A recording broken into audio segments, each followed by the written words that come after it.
Sean here with BaseMint Comics, and it's Wednesday, October 1st, 2025.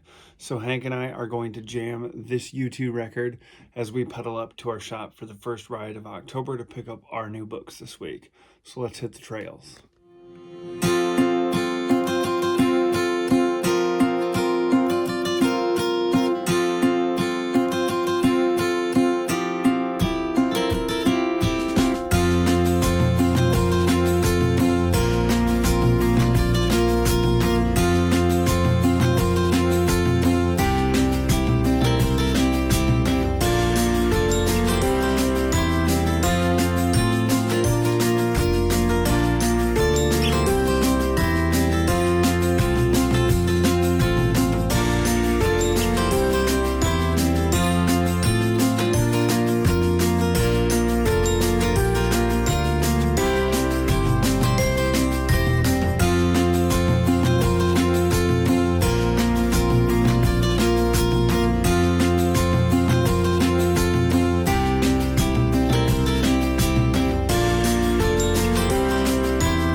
All right, so we're back from the shop, and it was a pretty late week, but a good week, so that's always nice. So first up is Deadpool and Wolverine number 10 by Benjamin Percy with art by Joshua Cassara, and this has been a pretty fun series. I didn't expect much out of it. I like Benjamin Percy's writing. I'm just not the biggest Deadpool fan, and like Joshua Cassara's art, and it's been a really fun Apocalypse, Strife, Wolverine. You get Maverick in there too, and I sort of love that character. I don't know why, just as a kid. Really like the costume, love the figure. So pretty fun. 10-issue series, I believe it's done after this one, which seems to be kind of typical for this From the Ashes era, especially since this week kicks off the Age of Revelation. So after that, picked up Amazing Spider-Man number 977. This is part of the Joe Kelly run, and this one is drawn by Pepe Larraz. And I really enjoyed the last issue of Spider-Man. Really been enjoying Joe Kelly's run on the book, and been having a good time with it. Art's great. I'm really interested in this split Peter thing that's kind of happening. So it's been a lot of fun. So looking forward to reading that. After that, I picked up X-Men The Undertow, which, like, one of the series that I loved as a kid growing up reading comics was X-Men Unlimited when that first started. It was like a heftier book. It was like 64 pages. There weren't ads, I don't think, in the first couple of them. And it was just really good, like fun kind of character studies. And this, I think, is just Marvel Unlimited stuff, kind of packaged together. So I love Magic. I love Juggernaut. I'm not so fond of Beak, and can't even think of that character's name off the top of my head. So I do not have high hopes for this, particularly because I think the Marvel Unlimited thing doesn't really... Oh, the Infinity Comics. So this, I guess, collects issues 19 through 25. So, you know, this is meant to be read on your phone, which I think is lame. But when they print them up, I tend to purchase them in the hopes that it sends some type of message of like, no, I'm not reading this digitally. I still buy floppy comics and will continue to do so, but I am not a big supporter of digital comics. So the last new book, well, sort of the last new book that I picked up to read this week is Age of Revelation Overture #1, which is the first part of the Age of Revelation crossover, and it's written by Jed MacKay with art by Ryan Stegman, and I am looking forward to this one. I have, I don't want to say high hopes for it, but I am definitely more hopeful than I think than what I've seen reception-wise on the internet so far. I tend to lean always on the little bit more hopeful side in that. So those were the 4 books that I picked up this week, which is an incredibly light week for me. But the other thing that I picked up is I ordered a bundle of Spidey and His Amazing Friends Trick or Read comics. And they come with a fun little mask on the back of them that the kids can cut out. And so I am going to toss a picture right here. If the button will work, I'm going to toss a picture right here.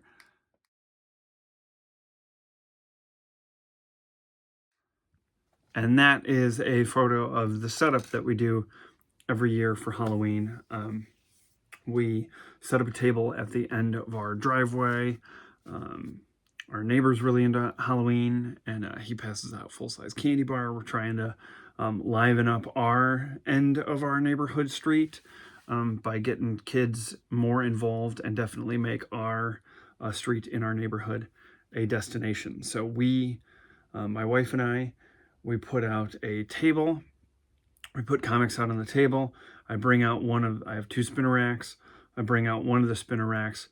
We kind of put it in a tarp, light it up, do a whole thing. There's a whole like setup that we have going on, as you can see in the photo. And then throughout the year, when I go to sales and stuff like that, if there's quarter bins or dollar boxes and stuff like that, I just load up on issues. Or if there's stuff that like I'm not going to read again, I tend to put it in this to let the kids like not only get candy on Halloween, but also pick out a comic if they so choose. And so far, I've probably been doing this 15, 16, 17 years, something like that. We've been here for 5 years, and it's been a pretty big hit and getting bigger every year. And the kids are kind of remembering it as the comic book house. And I get the occasional straggler like a day or 2 later that might be like, oh, I was really excited about that. Do you have any more? And that's always nice. There's only ever been, I think there was one dude that like kind of groused about me not handing out #1s, you know, or anything really of value. I know there was a guy that was like, you got a Deadpool #1 in there? And it's like, I think you mean New Mutants 98, but no, those are in the personal collection. But there is some Deadpool in there from the old Joe Kelly run.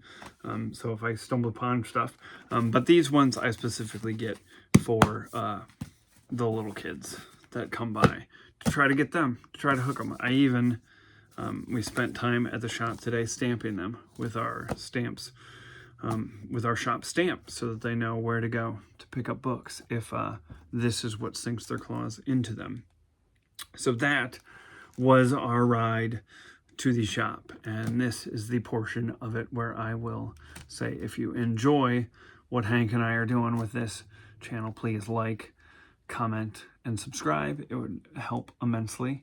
And we're gonna switch it over to the Corner Box Classics portion of this, where I have 2 issues from January 5th, 1982.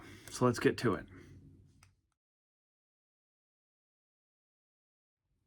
So first up on the Corner Box Classics is Captain America #268. Peace on Earth, Goodwill to Man, released January 5th, 1982. It was written by J.M. DeMatteis, with pencils by Mike Zeck, inks by John Beatty, letters by James Novak, and colors by Bob Sharon. So first up is Captain America number 268, which is going to feature the Defenders. And it opens up with the Defenders defeated by a villain, and you get the, editorial recap of like, hey, Cap fans, don't worry, how they used to do that, where it's like, these all look like Defenders, and you might know what's going on, but this is definitely a Cap issue. So it opens up to August Masters, who's been troubling Kyle Richmond. And he's got all of them kind of drugged, and you get a kind of a brief recap of their comings and goings. And Richmond thinks that he works for a group called CID, and he, like Masters, admits, like, there is no such group, like, I made that up just to mess with you. And then it cuts to our hero, Steve Rogers, on a date with Bernie Rosenthal, and they, you can see this guy, he kind of, like, looks over there, and he's like, what? That can't be. And clearly he recognizes Steve. And so they are leaving from seeing Raiders of the Lost Ark. And while I love Steve Rogers, this is the one area where we disagree, because he's not that invested in Raiders. And clearly Steve is wrong in this, because Raiders of the Lost Ark is one of the greatest films ever made. So they're talking about the movie. This guy is still kind of like, I recognize that dude, but there's no way it could be possible. And Bernie drops the I love you, and then we get this panel with Steve's face all like, oh no, I don't know how to respond to that. So Bernie's like, you know what, just take me home. And so he goes back to his place. He's all bummed out about how the date went with Bernie, when all of a sudden he gets mentally attacked. And so in his building, he lives next to Josh Cooper, and Bernie lives in the building. So they rush over, and he basically brushes them off and is like, I'm fine. But it's because he wants to don the old Cap suit and go after these characters, which is going back to an issue from 4 months ago, where there were some Espers, some characters with ESP that were attacked, Ursula Richards and Philip LeGoyne. And so he thinks that it's coming from them, and he sees them, he's going through this whole recap, goes to S.H.I.E.L.D. to get their assistance in this. And then we're back to Richmond and August Masters, and it's revealed that they have Mindy, Kyle's ex-wife, and she is also has telepathic powers, and so they're kind of is revealing sort of what his plan is, which is to start World War III, as any typical, maniacal villain would want to do. So then we cut to the sleepy little town where this bad base is obviously based out of, and this guy, he's at the bar, and he convinces this guy for $50 to drive him up in case he's seen it. He's like, I'm investigating weird things in the area. And so this guy, sure, I'll drive you, but obviously he sends a signal to the bad guys. In true Mission Impossible fashion, Cap yanks off the mask, and he's revealed to be Captain America underneath there, fights these guys. The little Espers that Cap knows realizes that, their contact, they were the ones who mentally assaulted him back at his apartment, worked, and he's in the building, so they're trying to help him out. They wind up contacting the Defenders, wake them up, so they take it to these bad guys. August Masters, is talking to Cap, basically explains that they're going to start World War III with Russia to get rid of Russia, and, Cap's he drops this, I represent the American dream, a dream that has precious little to do with borders, boundaries, and the kind of blind hatred your ilk espouses. And for no reason these days would I bring that up, but I think that's a pretty good line from Cap. Pretty much sums up his character. And so obviously, a battle ensues. Cap hooks up with the Defenders, and then right as they're about to, stop it, Masters hovers over the button to kind of start World War III, and so Cap surrenders, and they are drugged and basically sent back to their cells, and Kyle is like, why no drugs for me? Which is sort of a weird thing, but basically Masters is like, you're no threat, you're a bum, and Richmond is pissed off and is like, you know, why does everybody think that I'm like second rate? You know, he's wallowing self-pity. He's like, if only I could contact Doctor Strange. And Mindy, his ex-wife, who still holds a candle for him, obviously she has some ESP powers, so she starts to reach out to Doctor Strange. And so this will be continued in Defenders number 106, on sale soon. So that is Captain America 268. After that, for the week of January 5th, 1982, I would have pedaled up to my local comic shop at that point and picked up Amazing Spider-Man number 227, Going Straight, released also on January 5th, 1982, written by Roger Stern, with pencils by John Romita Jr., inks by Jim Mooney, letters by Joseph Rosen, and colors by Bob Sharon. Then we've got Amazing Spider-Man number 227, Going Straight. So Pete's hopping around New York City, thinking about the Black Cat, and a newspaper article that was written about him that he's not thrilled about. And then we have this great John Romita Jr. panel right here where you see the Spider-Man bouncing around, and obviously like the him bouncing is shaded differently to show that those are the, you know, this is our main Spidey, but that's him in the past bouncing around. I just really dig that panel. And this is like one of those things where I know John Romita Jr. these days is divisive, and even in the 90s he was divisive because that's when the whole blockhead thing came to be a little bit more prominent in his art style. But 80s John Romita Jr. is fantastic. I will die on that hill. I have a soft spot for early 90s because like he did Uncanny in the like early 300 issues, and I still like his art, and I will defend that. He's one of the greatest. So Spidey's heading over to complain about this newspaper article when he catches a guy burglaring a tavern, and he webs him up quick. This barkeep is all jazzed that he's like, I don't believe it. I finally saw Spider-Man. So crazy. And so then Pete winds up at Jean DeWolf's office in the police department. And, you know, Jean DeWolf is a pretty fantastic character. A nice addition to Spider-Man's Rogues Galleries. And I love this panel, just the detail of like her office, her sitting there going through some paperwork, the lamp, her smoking a cig, all the file cabinets in the back, that cool 70s, 80s green colored couch in the window.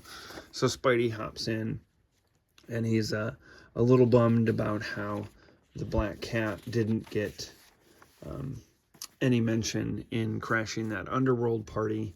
And Jean's like, why would I, like, what's your beef, Spider-Man?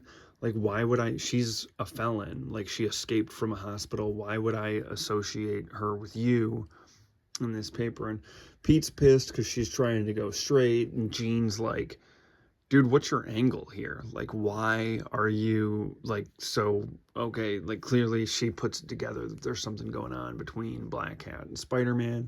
And it's like, I shouldn't get involved with her. And he's like, hey, can you speak to the DA? And so she's grousing about this, like, I don't want to put my neck out. Like, I'm already, like, you don't have many friends in the police department to begin with, Spider-Man. I'm putting my neck out for you. And now you're asking me to, like, get immunity for the Black Cat because she's supposedly going straight. And so Pete's thinking about his relationship with Felicia, and he thinks about Mary Jane, and he thinks about Deb Whitman and Marcy Kane, and then obviously he thinks about Gwen. He's getting bummed, so he heads over to Black Cat's apartment where she is planning a heist. And Spider-Man's like, what? Like, dude, I just went to the Jean DeWolf and was trying to get you immunity, and now you're planning some heist? And she's like, well, it'd be easier for you to join my team and do a little burglaring than it would be for anybody to believe that I'm going to go fully straight. And so he's pissed off about this, and she's thinking like, hey, can I do it? But then, you know, can she? And so Pete heads off to his TA assistant job. He's got a paper due, and he's like riding high on his relationship with Felicia. And so he just gets right to it, winds up turning in the paper. And then, what is that? Philip Chang, I think, is that guy who comes over? Yeah, Philip Chang. He comes over and he's just like, this is a whole new Pete. And they're all excited about that. And then it cuts to the night when Black Cat is, back to her old ways and doing this. And she gets caught by Pete. He knows what she's up to. And so she's like, come on, let's get out of there. And winds up getting Pete trapped because she forgot to mention that the floor was rigged with a sensor. So the bad guys show up.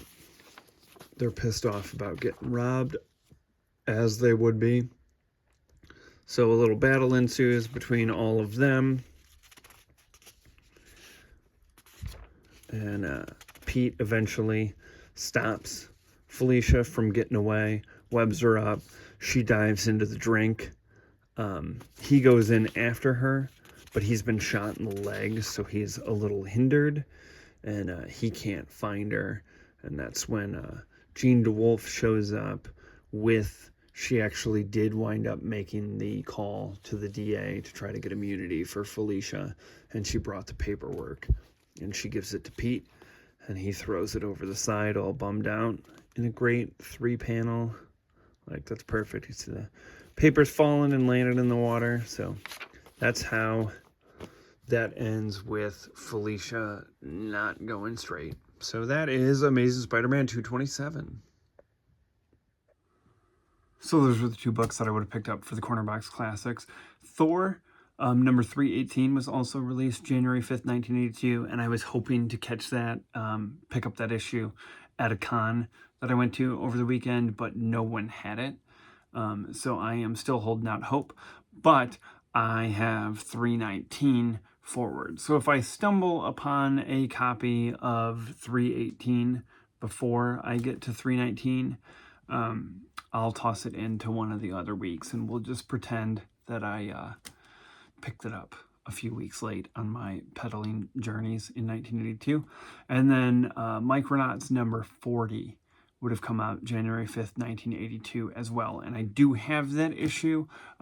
If you watched the Comics and More episode where I went to a store that sadly closed, I picked up a solid run of Micronauts. I'm only missing like 5 or 6 issues. And I'm missing like 8 or 9, like issues 8 and 9. And then a few towards the end, I kind of have a place where I can pick up those issues on the cheap, except for number 8, because it's like the first appearance of Captain Universe, which is kind of annoying. Because I really don't feel like paying more than $1. I want to pay micro dollars for Micronauts issues. But the problem is that I would have to very fast in a shortened period of time to keep rolling with the Corner Box Classics, read 40 issues of Micronauts, and I don't necessarily know if I want to blow through that just to add it into there. If I can get caught up in a timely manner, I'll throw Micronauts in, but so far I have read the first 5 or 6 issues of Micronauts and have thoroughly enjoyed it. My buddy Jerry, who turned me onto the Micronauts, did not point me in the wrong direction. It's been a lot of fun. Totally 80s, which is fantastic, So that does it for, that's my little spiel on the Corner Box Classics. So, I will remind you again, please like, comment, and subscribe. And thanks for taking this ride with us. See you next week.